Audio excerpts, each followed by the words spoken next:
listen to the song. Welcome back to this episode of The Wolf's Den. I'm Mark Otobri, here with Andrew Locke. Let's get into a game that I like to play. This is the one-word game. Yep. So I'm going to say a topic, and you're going to give an answer in one or two words. So for example, for those who haven't played this game before, I might say something like legs, and you might say squats. All right? The association game. Great. Yeah, exactly. Ready to go? Tell me what you got. All right. Pilates. Cult. Yoga. Yin Yang. Muscle magazines. Inspirational. A good book. Hunter Thompson. Biggest meathead you know. You'll have to ask Aussie Muscle Asylum about that. A good book. Oh, sorry. Breakfast. Eggs. Greatest bodybuilder of all time. Arnold. Greatest powerlifter of all time. Ed Cohen. Favorite supplement. Branched chain aminos. Greatest athlete of all time. Baby Bear Francis. Least favorite supplement. Protein powder. Most respected colleague or peer. Stuart McGill. Movie you love. Escape from LA. Superhero.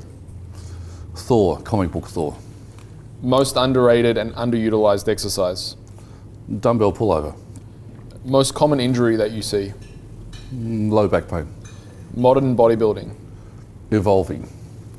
Most impressive athlete, which is kind of favourite athlete. Bear Francis is what you said to that one. Maybe Herschel Walker. Who was Herschel Walker? He was a great college football player and went to I think it was the XFL, before it was sort of like a breakaway from the NFL. But if you ever get a chance, look up Herschel Walker's highlights.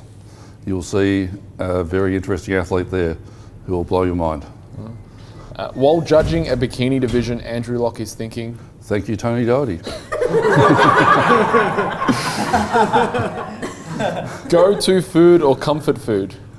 Steak. When I am deadlifting, I like to listen to. Myself. So no playlists, no tracks that you listen to, just silence when deadlifting? There's no silence in my head, man. There's always something going on. All right. The rehabilitation industry is? In trouble. Most visited website in Andrew's browser. What is a website? What is a website? I'm a Neanderthal, man. Wolfpack. Hungry. Let's give Andrew a round of applause.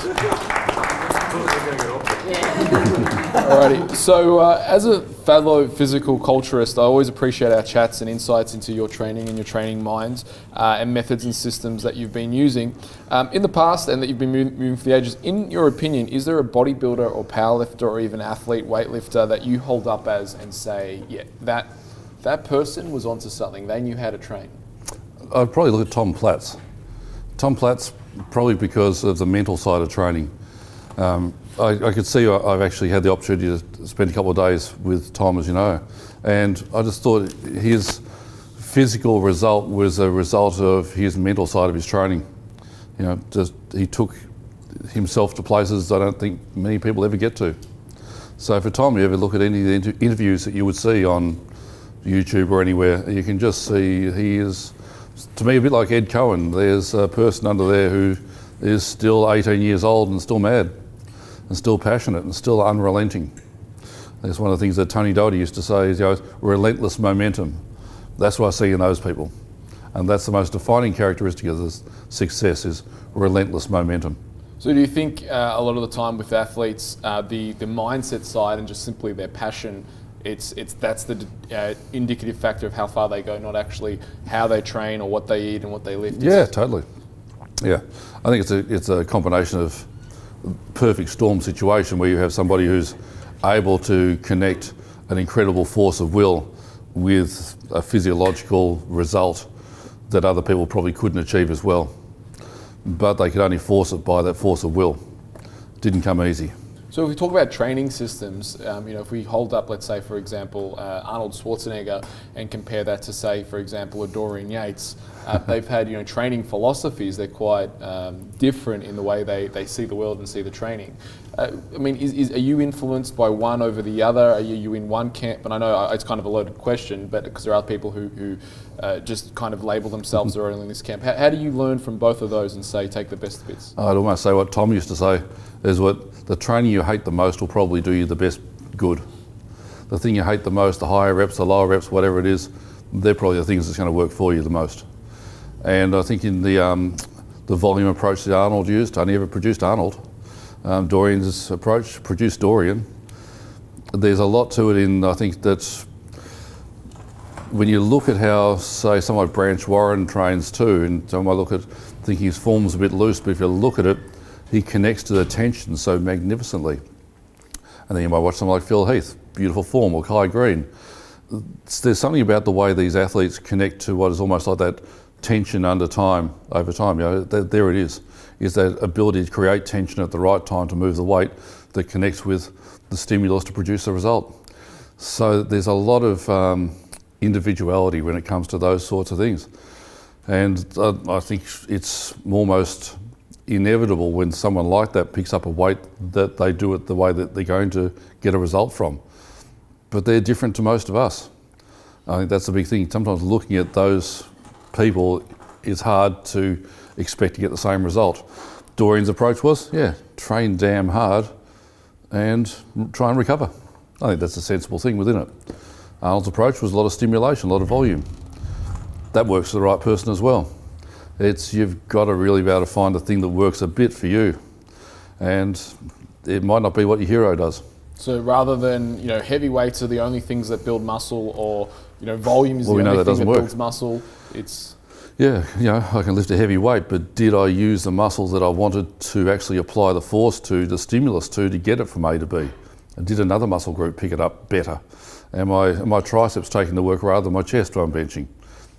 It all depends on the individual quite a lot. The arm lengths, the bone lengths, the muscle masses, the densities, the spindles, everything's different between individuals to some extent. So for the bodybuilders watching at home, what advice would you give someone who's wanting to put on, lots of mass? Prepare to probably do a fair bit of volume training initially. Find out the exercises that work best for your body. It might not be the incline curl, it might be a standing dumbbell curl, it might be a preacher curl. For example, you've got to find the thing that you connect best with to find the area that you get the result with. It may be what your hero does, it may not be what your hero does. Steve Reeves had great arms. Steve Reeves used to like dumbbell incline curls. Arnold tried them, said he didn't really get a lot out of them until he learned how to do them later in his career. Arnold worked with a thing, Zottman curl. Very interesting curl. That was early in his career. There's so many different things and variations that people find that work for them. So you can't be lazy for the normal person. The abnormal person, they're going to get results anyway. They almost can't help but get results. We had two guys in one of the gyms I used to train at, and one of the guys idolised the other fellow who had a really great looking physique. And he was a fairly big guy, and he had an Islander Maori background, and the other guy was very Celtic Scotch background. And the Scottish guy emulated everything from the way this guy walked, the way he talked, the way he ate. The Maori guy got beautifully big. He could run a marathon and grow. And poor the other guy, he just turned out looking like the Michelin Man. It was just blubber everywhere. Two different physiologies, two different responses to the exercises. So it's very individual. That's where great coaching comes in. Good coaches know that everyone's not the same. There's no recipe. You've got to pull a person apart and really find out what that individual needs to grow, what their recovery processes are like. It's all different.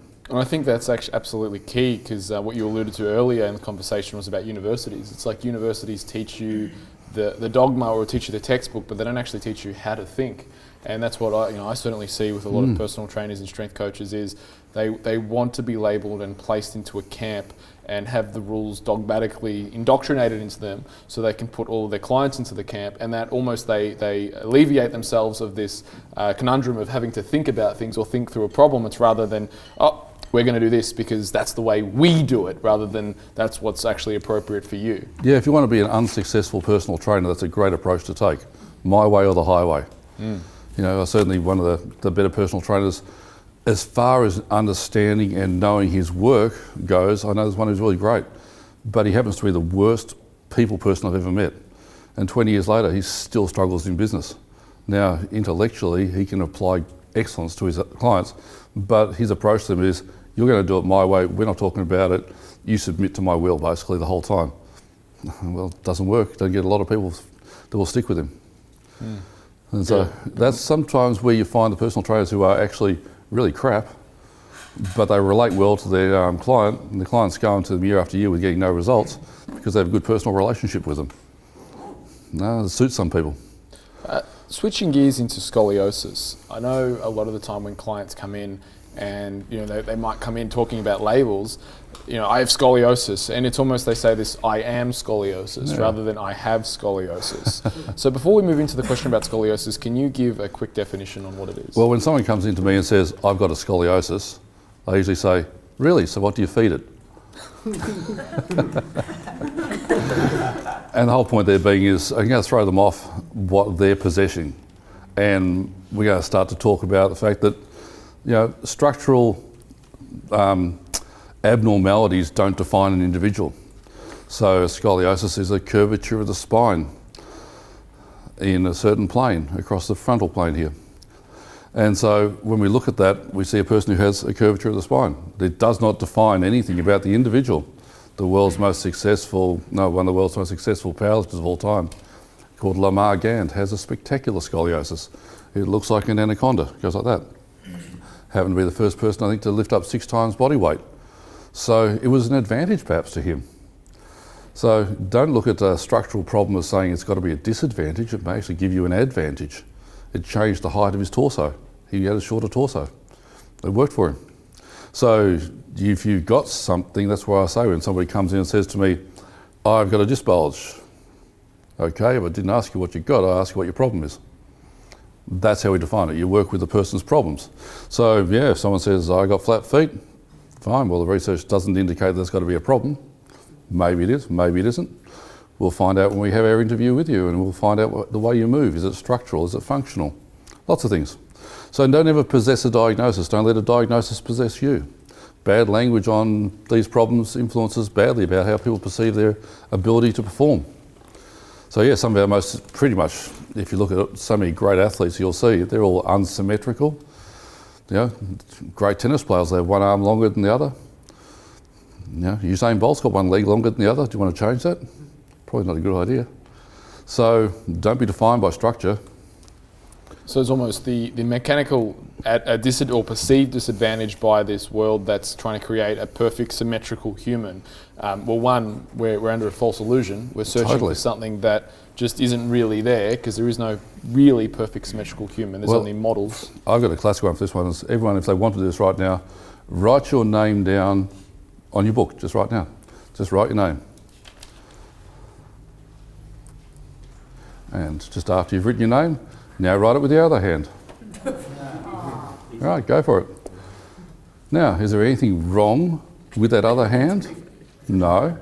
Just neurologically, you're efficient with one side, not the other, in that task. Is that detrimental to your life? Probably not. We have different tasks devoted to different parts of our brains. We're not symmetrical creatures. We basically function with dominance in one thing and dominance in another thing. Dominance in ability, dominance in stability, different legs, different arms. Don't look for symmetry. Symmetry is a great way to become basically useless. So for scoliosis, those who are watching who have scoliosis, it's really, I suppose the message is, don't make it a big deal.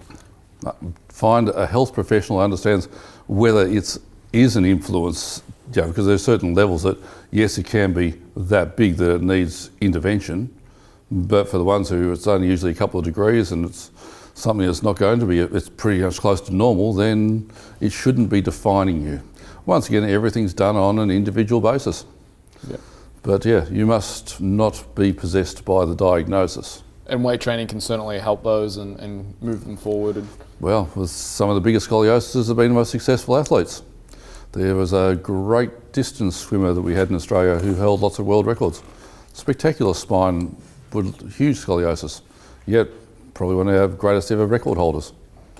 So moving back into, I just want, before we go to audience questions, I did want to do another demo. Yeah, go of the bodyweight squat used as an assessment tool. Yep. I think for this one, we'll bring out Luke. Mr. Luke, let's give Luke a round of applause. Luke, come on out. Oh, actually, yeah, no, Luke. Oh. Right. What would you like to see Luke do? Bodyweight squat, Luke.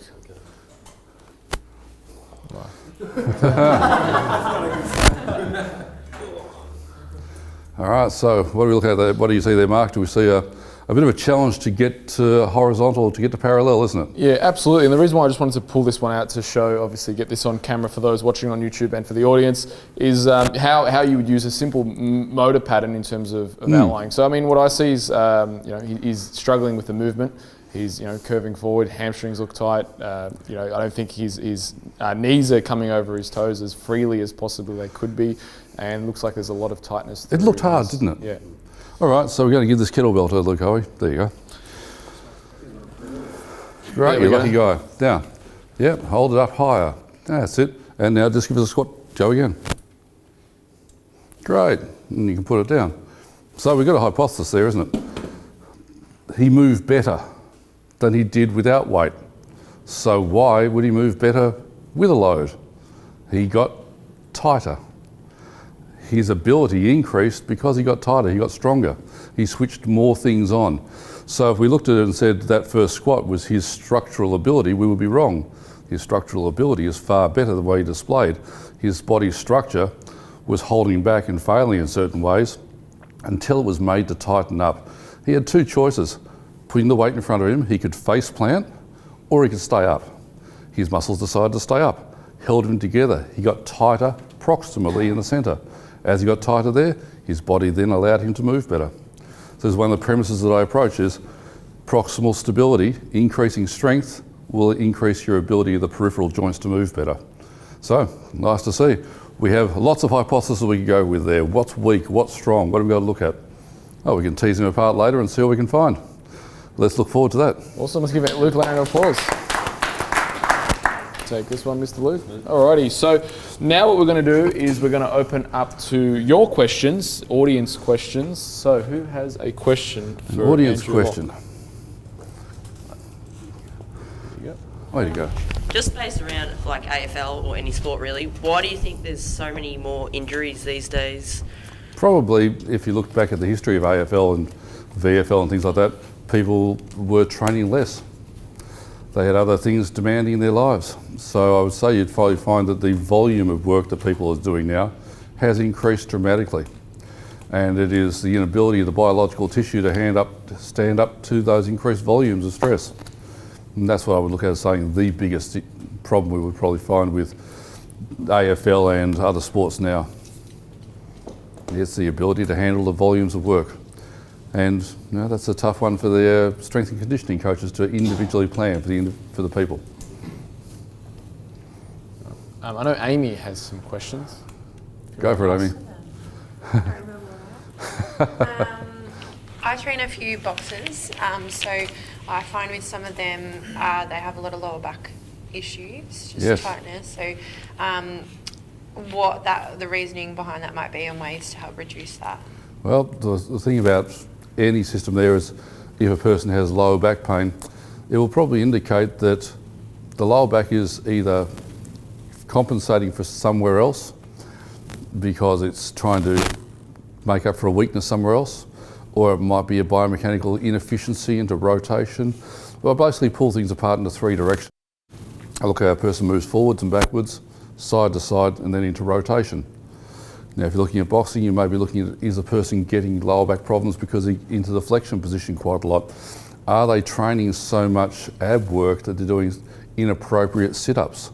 So they're flexing the hell out of each other before they get into the ring? Maybe not. Maybe there is an inefficiency in their glutes holding together and allowing them to rotate their hips really well. And as a result, the lower back's taking out their rotational work. And the lower back doesn't like to do a lot of rotation. It's not made to rotate very well. It's your thoracic spine.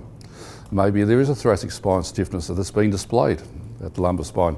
So what you start to do is you start to pull apart the question.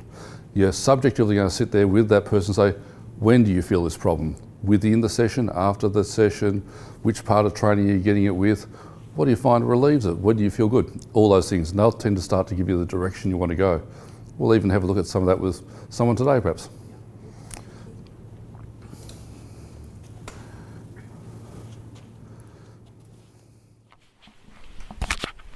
Hi. Just a question on AFL women's football coming up. I'm thinking of playing, but I'm a little bit scared about just the injuries that are present in it at the moment, which was mostly like the knees, etc. Would you have any advice? Well, the usual advice, I mean, there's a blanket moment, as we say, everything's taken on a case-by-case basis. But I've yet to see somebody who's strong enough in abs and glutes that I would say you don't need to do a whole lot more. So if you look at foot control, knee control, a lot of that comes off the hip and glutes. If you look at back issues, a lot of it relates to weak abs. So especially I would say the domination is looking at that sport. Is it a bilateral sport? Is it a unilateral sport? A lot of unilateral work. Is squatting going to do a whole lot of good for your preparedness as an AFL player? Probably not. Step-ups, lunges, single leg movements. Well, that's where I would start to look at saying, but we've got to do this because this is what this person does. They run, they do unilateral movements. So I start to think as far as core goes, unilateral work as well. So there you go. Start to think, when you look at a sport and you look at what you got to do for it, determine, is it bilateral? Is it unilateral? What do they do with different parts of the bodies? We don't just deadlift and squat and bench press because that's what we do. You got to say, how does this person perform that sport? What do they do in tennis? What do they do in golf? What are they doing in boxing? What are they doing in powerlifting? Well, your program's got to be different for every individual person. So AFL, a lot of running, a lot of unilateral work. Look at lumbo-pelvic stability. I would not be spending a lot of time squatting. Just on that, would you use a squat as an indicator of how someone is strong and how their progress is going accordingly to that sport? No, not for them, not for an AFL. Mainly because I don't see it as transferring to demonstrate that's going to make them a better runner. For example, you could use it as a tool, but I really think realistically, what does that sport require? Probably try and find a better objective. But it can be used as an objective. I just think I start to think more in the pattern of the person. So it's easy enough to use a squat. I still think it's a great movement. And we know that you can create good athletes away from it. And lots of great running athletes have used squats. I just start to think of how much time you got in your day. Where you're going to spend your best time as far as what you got for training and what we might work from you from there. So if I was an AFL player, I'd run a lot. That's what I practice. Do you think that's what they're doing? Just repeat for the audio. The question is, do you think that's what they're doing? Yeah. And perhaps they're doing it badly. Yeah, so you're repetitively performing that movement badly. So eventually the tissue has a problem. So it's time to pull those players apart and to look at where their strengths and weaknesses are. So if you make a person who's weak around the hips run a lot, you'll probably get a knee or a foot problem out of it. Right, so more unilateral step-ups, lunges, split squats, this kind of thing. Yeah, jumps, vertical leaps, all the things that you're going to put together there. Banded squats might be a great one to play with, just to make that work. There's a really great reason to put a squat in, because there's a good place to put a band. Hang on, just pass the audio. Would that be the same for someone with plantar fasciitis? Yeah, don't look at the foot. Go everywhere else but the foot until you end up back at the foot. Look at the knee, look at the hip, look at the core, look at all those things, and then end up at the foot. So if you find something else somewhere else, that may be the reason the person's got that. Yeah, so remember the last thing you do when someone says, I got plantar fasciitis. Push the foot, look at the foot. Don't do that first. Look everywhere else first. So you want to know what you don't know, not what you do know. Knowing what you know is not going to help you. You really got to find out what gaps. And if there are no gaps, great, then you're confident you've missed nothing. It sounds like the theme of what you've been saying so far is it's everything really is case by case. It's down to the individual. It's so 100%. each case is so unique. What would you say the best? If let's say for example, whether it's for me personally or a client, what would be the best start to say? If I wanted to get assessed as to what would be the best technique, should I even be doing a squat? Should I first come to someone like you? And there's not many people like me. It's a good challenge. It comes with good trainers who have the education. I think a good trainer who's been educated into understanding the squat, deadlift patterns, how humans move, movement screening, all those things can give you an understanding of what structural advantages and disadvantages you might have. But yes, a true screening process does help. okay, because whether it's for example, if someone just wants general fitness and all that, I'd say okay, yeah, maybe just join a gym and be fine. But if you wanted to train at a elite level and really improve, it sounds like what you're saying is get Well, screened, get even the assessed. person who goes to just the general gym, really, they need to have some assessment of their physical limitations or abilities. No, do you buy a set of golf clubs and go out to the course and just start hitting away and think you're going to be okay, or do you get a few lessons from someone who's got an education, who's good, who knows what they're doing? So that's why coaching to me is the imperative. If you're going to take something up, you get coaching to get your basics right. So if you want to play tennis, do you buy a tennis racket and just start hitting the ball across the net? No, you've got to know how to hold the racket. You've got to see someone who actually knows what they're doing. So this is what good coaching is about. Good coaching is about making sure that you take a novice, you teach them the basics, you make sure they understand the basics usually, and then you can start to program them and away you go.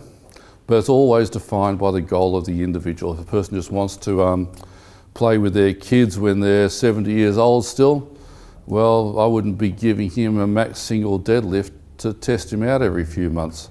It's cost to benefit ratio. It's not part of his life goal plans.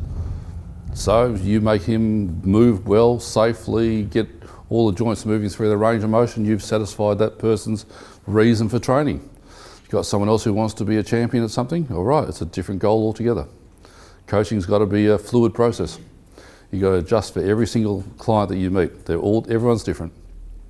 And just on that, which could be anything. You can give that one. Just on that, we've actually put together as part of Wolfpack, and people can download it publicly who are watching this on the personal trainer mentoring website, which is the Wolfpack website. There's the first 5 classes of Wolfpack, which is basically a structural and assessment mini eCourse that takes you through the things that probably the highlights that you've taught me, which is the overhead squat, the clat test, the forward flexion test, lumbar extension, and the body weight squat. And some of them are half-hour videos where basically I dissect I've got a model in, and we dissect what to look for and then what to do as well, which can be a great starting point. So definitely check that one out. Assessment. There's 5 videos and there's 5 tests. So using the 5 tests, but then it's based off the great Andrew's work and stuff that he's taught me as well. Because I remember having a conversation with you as a personal trainer and coach. What are the key assessments that we should learn?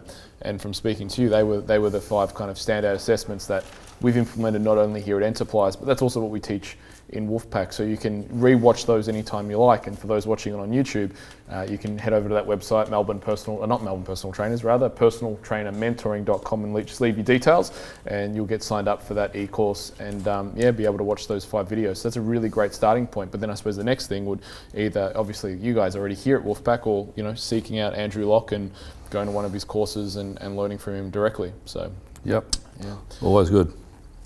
Tyrone. What would your advice be for, say, us as trainers, when you get a client, they see a physio, osteo, whatever, and they diagnose them with something and they say, okay, just rest. And they come back and go, okay, I can't train anymore because the physio, osteo said I can't train because I've got this, this and this. Yeah, I would then approach them as saying, well, which I've already said is, make the client understand that rest changes nothing, that if you've got a problem and you're not doing anything about it, you'll only come back and do it again. So you'll show them that piece of advice should be put within a construct which involves change. So if a person's doing a high volume of work and the physio-chiro or somebody says, you need to rest, they also need to rest, but to change within that, to practice something. So they have to be doing something realistically to move, to make a change. And then I'd also say, look, it depends upon your relationship with that health professional, but it might be useful to get a second opinion from somebody who's experienced in what your goals are, and that may be someone that you can recommend. So then that they can get a second opinion about somebody who would prefer to get them back. Look, if I have a person who comes with a broken arm, good, they've got one arm and 2 legs to go, back to the gym you go. You can still train. It doesn't mean you rest, it just means you rest that arm. But hell, don't rest the other arm, because neurologically that's going to help the other arm. So you never sort of have really almost any situation that I can find that you should completely stop. That's a founded premise, that if you break your left arm and you keep training your right arm, it actually helps facilitation of recovery of the left arm that you Correct, broke. yeah. And there's a lot of things you can do if you want to play with that. You can play with mirror work and other stuff. It all works. So there's always ways to assist. What's mirror work? Well, for example, when you look into a mirror, your brain sees Mark looking in the mirror, but in the mirror it sees the reverse. So you might have your left arm's got a problem, but in the mirror, your right arm is your left arm. And you can actually work with the movement pattern in the mirror to change what's happening on your real left arm. Because your brain sees that as a visualization. So I've used that with clients. Had a guy once who had 10 years, he hadn't moved his foot because he was convinced that he had a surgery, that his foot couldn't move anymore. And fortunately, because I got a little piece of equipment, I saw there was an electrical current, so I knew it was still working there. So I sat him in front of the mirror, made him tap his opposite foot. I said, look, see which foot's moving? I said, now turn your chair around 180 degrees, and do it with the other foot. Came back in 2 weeks, he could move both feet. He had accessed the program. It's a useful tool if you know what you're looking for. Changing people's shoulder movement. Sometimes I'll do that if I can see that I've got a tool there at the time for the right person. So you can change neck ranges of motion sometimes. Sometimes the body limits itself because it's got a feedback and expectation, but you can actually mess with that quite well. So with phantom limb pain, that's one of the tools that's used. If a person has their arm removed, the nerves that control the arm are still in the brain. They're looking for it so they construct a phantom limb. They construct what they think should be there because they're still there. Now, what you do is then you can use a mirror to see that that arm is actually there, the brain sees it, and you can use methods to decrease pain. So there's ways of getting to anything. There's tools we can always use. It's a fantastic little area. So do you think we've tapped out neurology, 101? Do you think there's more to be found, or do you think we're just really understanding the tools that we have? Where do you think it's going to go? We're understanding a lot with the tools we have, and there's more to be done. Yeah, we're still evolving our approach to lots of parts of science, but the fundamentals of the science are still there. Progressions in rehabilitation over the next 5-10 years, are there any predictions there? No, it's regressing a little bit in Australia anyway. So Australia, the best way we can start to do is to look overseas to see often what the most current researchers, or what the best evidences and teachers are doing, because currently, as I said, the professionals and health professions here are getting a little bit restricted by the current academic pushes, which I don't think are very good, and they've been bad for about 30 years. They've, basically Australia did a disservice to the world with the transverse abdominis multifidus theory. It was wrong, and I've written on that before, and yet that influenced the way we approach things and a bit overseas, but they got rid of it pretty fast. But the biomechanics of human movement are being progressively done well over in North America and Canada and Europe, in certain parts of Europe anyway. So we'll take 2 more questions and then we'll wrap up. Move the mic over to Terry. You were saying about a person who's lost a limb with the neuro pathways and so forth. Yeah. What about in a case where someone's a paraplegic and they've actually got pain where they actually have no feeling in their legs, but they've got pain? Yeah. So how would you treat that sort of thing? I would actually send that person to a behavioural specialist, in other words, a psychologist, for a start, because there may be other issues there which may have to be investigated, which are influencing why that person feels pain. It may have a lot to do with, obviously, the trauma of what they're experiencing too. So maybe about how they're handling that experience. It may be a lot to do with a lot of parts of their life. I would almost look to having that certainly cleared and discussed with a behavioural professional before I'd actually look to anyone else. Lucky last. Pass it down to Carl, all the way from Sydney. Knowing that you know that the average person's back 80% is going to be better in the first 4 weeks, how do you get the compliance of the client to stay with you for 8 to 12 weeks to hit that 100%? Well, you see, I don't see acute people very often anymore. It'll take you a month to get in to see me anyway. So it's very rare that someone's going to ring up, I've hurt my back, I get it all the time. I need to see you, and I just go, yeah, well, my next appointment's about 5-6 weeks away. So I'm not going to see the acute very often now. I tend to see the ones who are, hey, I've been hurt for the last 2 years. I can wait to see you in 6 weeks' time. I have a little compliance thing that if you don't do your exercises, I charge you twice the next time you come in. It's double the amount. It might give you a motivation to actually do what you're being told. I don't have a really great problem with that because one of my things with people is we discuss the amount of work that needs to be done. So it's unnegotiable. This is what you need to do. You do this much every day. You're doing it twice a day. You're seeing me anyway because you've failed with a lot of other people. That's why you're coming in, and you're serious. So I tend to get a really great client population because I get people who are very serious about trying to get a solution. Excellent. Well, I hope you've enjoyed this episode of the Wolf's Den. Stay tuned for more great episodes like this. And if you want more information about Andrew Locke, where can they find you? On Facebook's usually the best way, Functional Strength Rehabilitation. I do a lot of work with the Australian strength coach, Sebastian Oreb. We run a series of workshops on the power lifts and the different injuries. We do that throughout Australia and even internationally now. So Sebastian's the strength coach for Thor, the world's strongest man, and we put together a lot of his experience with the particular deadlift, squat and bench, and I do the rehab side of things. Fantastic. Well, thanks for joining us for Wolfpack. Folks, make sure you stay tuned, subscribe to us on YouTube where all the episodes and great videos from Enterprise and Wolfpack will be found, so just subscribe below. And if you want more information on Wolfpack or all things personal training mentoring, do check out personaltrainermentoring.com. Thanks for watching. How about a hand for our guests today?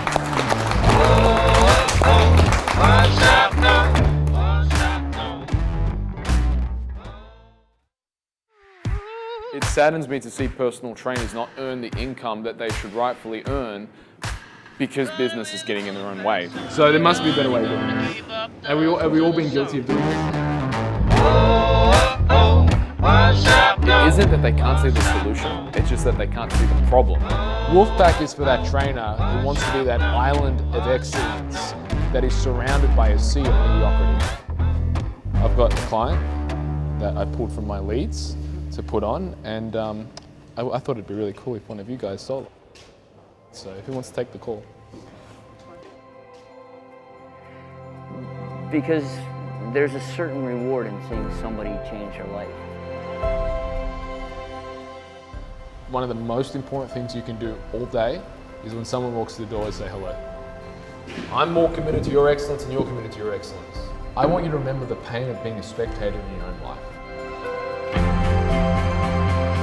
So from training, nutrition, supplementation to the delivery of the session to programming, the goal with Wolfpack is to raise the standard of personal training worldwide.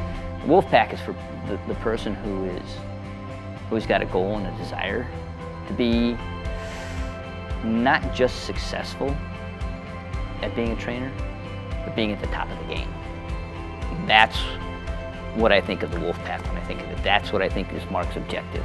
Like an artist or a sculpture, but their art is the human body, is wellness, is health. But you're here for a reason. Is that correct? Good. Mark moulds your body from being a broken down fucking wreck that can't move properly to being a machine of love and grace that can do shit.